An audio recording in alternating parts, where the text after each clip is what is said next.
বাংলাদেশে চতুর্থ অর্থনৈতিক শুমারি অনুষ্ঠিত হয়েছিল 10 থেকে 26 ডিসেম্বর 2024 সালে। বাংলাদেশের অর্থনৈতিক শুমারিতে প্রথমবারের মতো ব্যবহৃত হয় কেপি পদ্ধতি। চতুর্থ অর্থনৈতিক শুমারিতে প্রথমবারের মতো ব্যবহৃত হয় কেপি পদ্ধতি।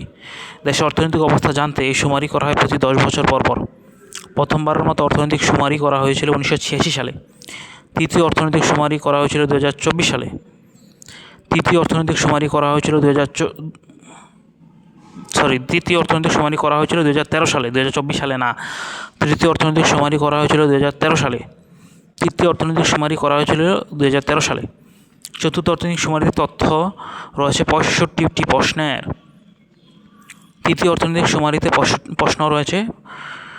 তথ্য রয়েছে 65টি প্রশ্নের। চতুর্থ অর্থনৈতিক শুমারি অনুষ্ঠিত হয়েছে 10 থেকে 26 ডিসেম্বর 2024 সালে।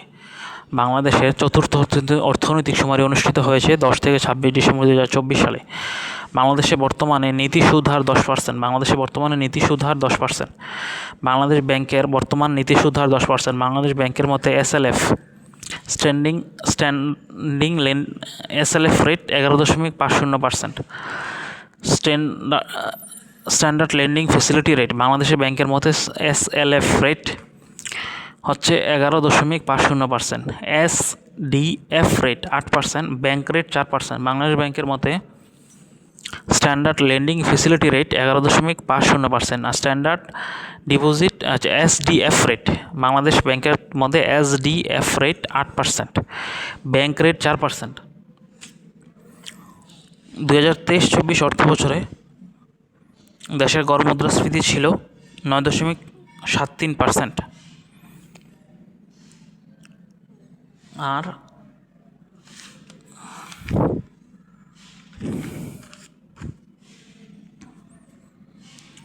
বাংলাদেশে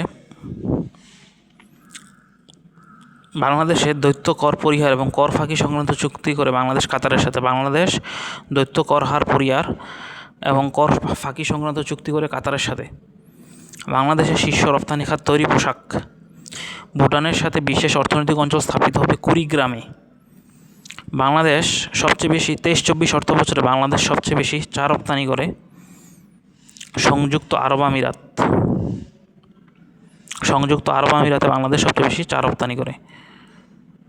দ্বিতীয় দেশ হচ্ছে পাকিস্তানে। বাংলাদেশ সবচেয়ে বেশি চা রপ্তানি করে এরকম দ্বিতীয় দেশ হচ্ছে পাকিস্তান। 2023-24 অর্থ বছরে বাংলাদেশ সবচেয়ে বেশি চা রপ্তানি করে সংযুক্ত আরব আমিরাতে। বিশ্বের স্বল্পোন্নত দেশগুলোর মধ্যে FDI প্রাপ্তিতে বাংলাদেশের অবস্থান তৃতীয়। বিশ্বের স্বল্পোন্নত দেশগুলোর মধ্যে FDI প্রাপ্তিতে বাংলাদেশের অবস্থান তৃতীয়, 3 নাম্বার। বাংলাদেশ ব্যাংক ইস্যুরেন্স প্রবর্তন করা হয় 12 ডিসেম্বর 2023 সালে। বাংলাদেশে ব্যাংকাসুরেন্স প্রবর্তন করা হয় 12 ডিসেম্বর 2023 সালে। প্রথম সিটি ব্যাংক। বাংলাদেশে ব্যাংকাসুরেন্স প্রবর্তন করা হয় প্রথম সিটি ব্যাংকে।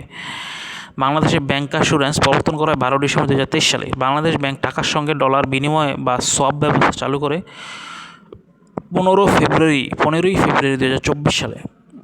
বাংলাদেশ ব্যাংক টাকার সঙ্গে ডলার বিনিময় বাংলাদেশ ব্যাংক টাকার সঙ্গে ডলারের বিনিময় বা সোয়াপ ব্যবস্থা চালু করে 15 ফেব্রুয়ারি 2024 সালে। ডলার বিনিময় হার নির্ধারণ পদ্ধতি ক্রলিং প্যাগ। ডলার বিনিময় হার নির্ধারণ পদ্ধতি ক্রলিং প্যাগ। জাহাজ নির্মাণ শিল্পে বিশ্বে বাংলাদেশ 13তম। 10 থেকে 26 ডিসেম্বর 2024 সালে বাংলাদেশের চতুর্থ অর্থনৈতিক শুমারি হয়। অর্থনৈতিক সমীক্ষা 2024 অনুযায়ী সাক্ষরতার হার 77.9%। সম্প্রতি 10 থেকে 26 ডিসেম্বর 2024 চতুর্থ অর্থনৈতিক শুমারি হয়। জিডিপির হিসাব 2024-25 অনুযায়ী সেবা খাতের অবদান ও প্রবৃদ্ধির হার সবচেয়ে বেশি।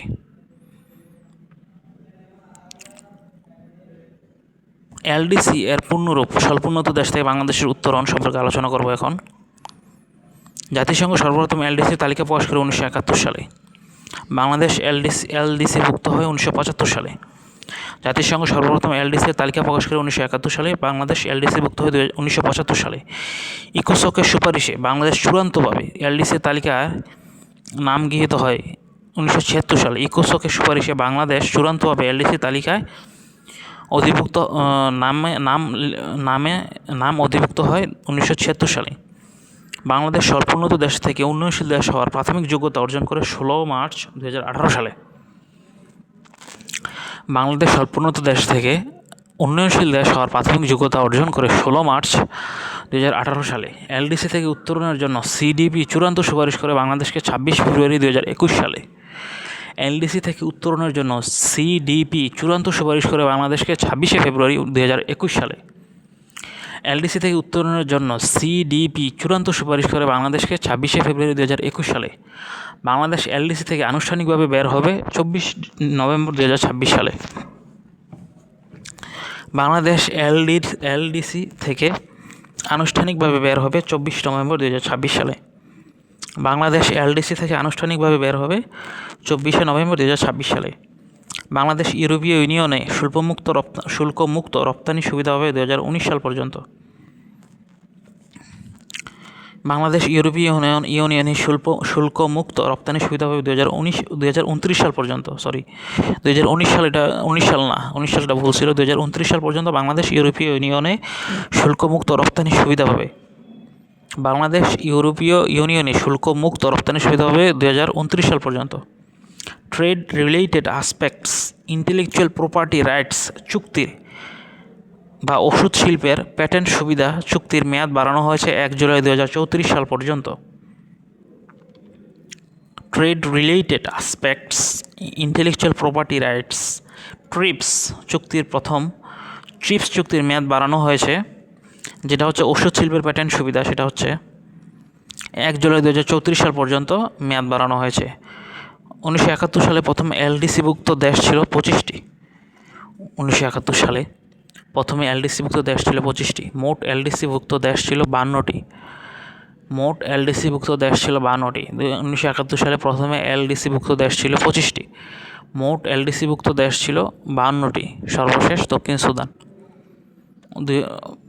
2012 সালে। আর বর্তমানে এলডিসিভুক্ত দেশ 44টি। এলডিসিভুক্ত হওয়ার প্রতিষ্ঠাকালীন শর্ত হচ্ছে গড় আয়ুষ্কাল 50 বছরের নিচে হতে হবে। এলডিসিভুক্ত হওয়ার প্রতিষ্ঠাকালীন শর্তসমূহ হচ্ছে গড় আয়ুষ্কাল 50 বছরের নিচে হতে হবে। এলডিসিভুক্ত হওয়ার প্রতিষ্ঠাকালীন শর্তসমূহ হচ্ছে গড় আয়ুষ্কাল 50 বছরের নিচে হতে হবে। মাথাপিছু জিডিপি 900 মার্কিন ডলারের নিচে হতে হবে। মাথাপিছু জিডিপি এলডিসিভুক্ত হওয়ার প্রতিষ্ঠাকালীন শর্ত হচ্ছে মাথাপিছু জিডিপি 900 মার্কিন ডলারের নিচে হতে হবে। অর্থনৈতিক বহুমুখীকরণের অভাব থাকবে। এলডিসি থেকে মুক্ত দেশ 8টি: বতসোয়ানা, কেপ ভার্দে, মালদ্বীপ, সামোয়া, নিরীক্ষীয় Guinea, Vanuatu, Bhutan, Sao Tome and Principe. LDC থেকে মুক্ত দেশ 8টি: বতসোয়ানা, কেপ ভার্দে, মালদ্বীপ, সামোয়া, নিরীক্ষীয় Guinea, Vanuatu, Bhutan, Sao Tome and Principe. Sao Tome and Principe 13 December 2024 সালে সর্বশেষ বের হয় এলডিসি থেকে।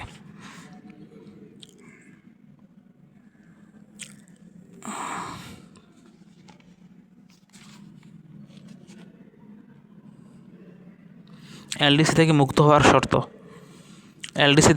হওয়ার শর্ত 3টি: মাথাপিছু আয় হতে হবে $1230। এলডিসি থেকে মুক্ত হতে হলে শর্ত 3টি: মাথাপিছু আয় হতে হবে $1230। মানব সম্পদ সূচক থাকতে হবে 66 এর বেশি। এলডিসি থেকে মুক্ত হতে হলে মানব সম্পদ সূচক থাকতে হবে 66 এর বেশি। অর্থনৈতিক ভঙ্গুরতা সূচক থাকতে হবে 32 এর নিচে। এলডিসি থেকে মুক্ত হতে হলে অর্থনৈতিক ভঙ্গুরতা সূচক হতে হবে 32 এর নিচে। বাংলাদেশ 2018 সালে মাথাপিছু আয় অর্জন করে এলডিসি থেকে মুক্ত হওয়ার যোগ্যতা অর্জন করে। বাংলাদেশ 2018 সালে $1274 মার্কিন ডলার। মানব সম্পদ সূচক অর্জন করে $73.2, সরি 73.2। মানব সম্পদ সূচক 2018 সালে বাংলাদেশ অর্জন করে 73.2। অর্থনৈতিক বঙ্গরতা সূচক অর্জন করে 25.2। তিনটি শর্তে যে কোনো দুটি শর্ত পূরণ বা মাথাপিছু আয় দ্বিগুণ হলে যে কোনো রাষ্ট্র এলডিসি মুক্ত হতে পারবে। তিনটি শর্তের যে কোনো দুটি শর্ত পূরণ বা মাথাপিছু আয় দ্বিগুণ হলে যে কোনো রাষ্ট্র এলডিসি মুক্ত হতে পারবে। তিনটি শর্ত পূরণ করে বের হতে যাওয়া একমাত্র দেশ বাংলাদেশ। তিনটি শর্ত পূরণ করে বের হতে যাওয়া একমাত্র দেশ বাংলাদেশ। 3 বছরের গড় মাথাপিছু মোট জাতীয় আয় বিবেচনা করা হয় এলডিসি থেকে উত্তোলনের জন্য। 3 বছরের মাথাপিছু মোট জাতীয় আয় বিবেচনা করা হয় এলডিসি থেকে উত্তোলনের জন্য। পুষ্টি, স্বাস্থ্য, স্কুলে ভর্তি ও শিক্ষার হারের সমন্বয়ে তৈরি হয় মানব সম্পদ সূচক। পুষ্টি, স্বাস্থ্য, স্কুলে ভর্তি ও শিক্ষার হারের সমন্বয়ে তৈরি হয় মানব সম্পদ সূচক। প্রাকৃতিক দুর্যোগ, বাণিজ্য অর্থনৈতিক আঘাত, জনসংখ্যার পরিমাণ ও বিশ্ববাজার থেকে দেশের দূরত্বের উপর ভিত্তি করে তৈরি হয় অর্থনৈতিক ভঙ্গুরতা সূচক। পুষ্টি, স্বাস্থ্য, স্কুলে ভর্তি ও শিক্ষার হারের সমন্বয়ে তৈরি হয় মানব সম্পদ সূচক। এলডিসির মানব সম্পদ সূচক তৈরি হয় পুষ্টি, স্বাস্থ্য, স্কুলে ভর্তি ও শিক্ষার হারের সমন্বয়ে। এলডিসির অর্থনৈতিক ভঙ্গুরতা সূচক তৈরি হয় বা ইভিএ বলে এটাকে, ইকোনমিক ভালনারেবিলিটি ইন্ডিকেটর, হচ্ছে এটি তৈরি করা হয় প্রাকৃতিক দুর্যোগ, বাণিজ্য ও অর্থনৈতিক আঘাত, জনসংখ্যার পরিমাণ এবং বিশ্ববাজার থেকে দেশের দূরত্বের উপর ভিত্তি করে। বাংলাদেশ এলডিসি থেকে মুক্ত হলে 3টি সুবিধা হারাবে: জিএসপি সুবিধা, কপিরাইট সুবিধা, সহজ শর্তে ঋণ সুবিধা। বাংলাদেশ এলডিসি থেকে মুক্ত হলে 3টি সুবিধা হারাবে: জিএসপি সুবিধা, কপিরাইট সুবিধা এবং সহজ শর্তে ঋণ সুবিধা। এলডিসি থেকে উত্তরণের পথে বাংলাদেশ আছে, না লাওস আছে, নেপাল আছে। তিনটাই বাংলাদেশ, লাওস, নেপাল এলডিসি থেকে উত্তরণ পাবে 24শে নভেম্বর 2026 সালে। আর সলোমন দ্বীপপুঞ্জ এলডিসি থেকে উত্তরণ পাবে 13 ডিসেম্বর 2027 সালে। সলোমন দ্বীপপুঞ্জ এলডিসি থেকে উত্তরণ পাবে 13 ডিসেম্বর 2027 সালে। সলোমন দ্বীপপুঞ্জ এলডিসি থেকে উত্তরণ পাবে 13 ডিসেম্বর 2027 সালে। বাংলাদেশ, লাওস এবং নেপাল 24 নভেম্বর 2026 সালে এলডিসি থেকে উত্তরণ পাবে। বাংলাদেশ 1973 সালে এলডিসিতে তালিকাভুক্ত হওয়ার চেষ্টা করে। পরবর্তী 1975 সালে বিশিষ্ট অর্থনীতিবিদ অধ্যাপক নুরুল ইসলামের একান্ত প্রচেষ্টায় বাংলাদেশ স্বল্পোন্নত দেশের তালিকায় তালিকাভুক্ত হয়। বাংলাদেশ 1973 সালে এলডিসিতে তালিকাভুক্ত হওয়ার চেষ্টা করেন। পরবর্তীতে 1975 সালে বিশিষ্ট অর্থনীতিবিদ অধ্যাপক নুরুল ইসলামের একান্ত প্রচেষ্টায় বাংলাদেশ স্বল্পোন্নত দেশের তালিকায় যুক্ত হয়।